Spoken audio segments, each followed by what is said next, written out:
nodded furiously. Right. Sooner, then.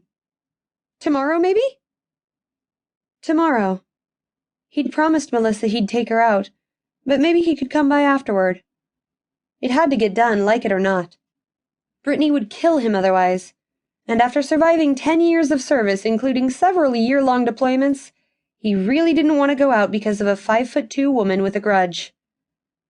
Still, the prospect of working with Charlotte made the whole dessert planning responsibility seem like much less of a chore.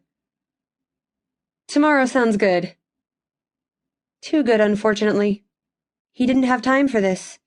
Didn't have the right to enjoy it. But he did a little bit anyway. So, tell me, how did buying snickerdoodles turn you into a wedding planner?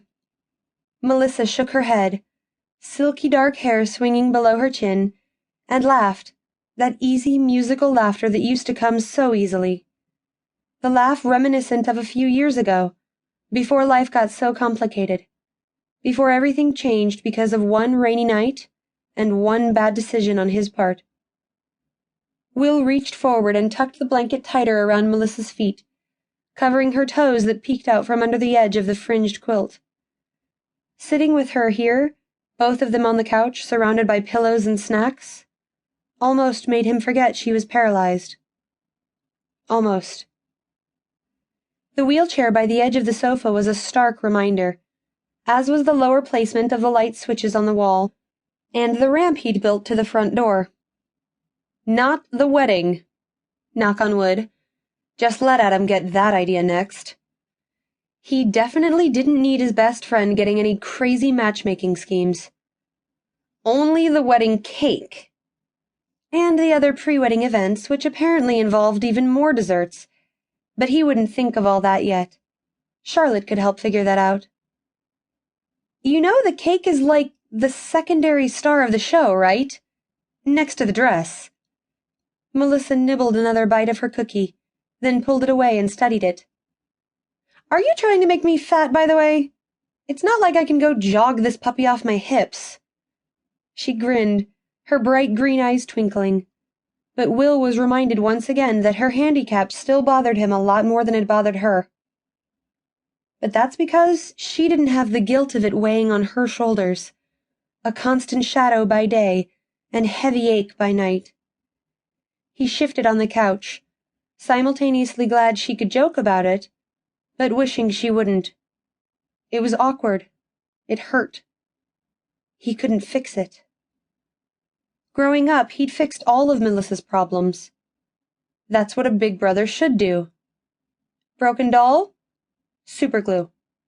Friend mad at her? Make prank phone calls. Boyfriend trouble?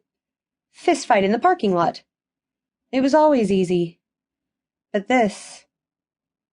He tried to shake it off. Whatever, you weigh, 110 pounds? Your weekly snickerdoodles aren't going to hurt. His sister was tiny. He'd always been able to throw her over his shoulder whenever he wanted. Well, until the last 2 years anyway. Will, come on now, stop it. Melissa's voice, so much like their late mother's, softly pulled him back from the brink. I think this wedding will be good for you. You need to do... stuff. Things. Anything, really. She reached over and squeezed his hand, just like she did that time they went to the state fair when she was 5, and she was afraid she'd get lost. Like she did during that scary movie he'd talked her into seeing in the theater 6 Halloweens ago. Like she did at their mother's funeral. Like she'd done when he stood by her hospital bed after the accident. You're turning into a hermit. She wrinkled her nose at him. And it's not flattering. Hey now, enough with the insults. But inside he was just grateful she still had a sense of humor. She could call him anything she wanted, and he'd embroider it on a pillow. What Melissa wanted, Melissa got. It was his job to see that happen. Which was precisely why he didn't have time for this wedding, or anything else that didn't involve paying the bills and making sure Melissa had everything she needed. Maybe not a hermit, but you're heading toward antisocial at best. It's not healthy.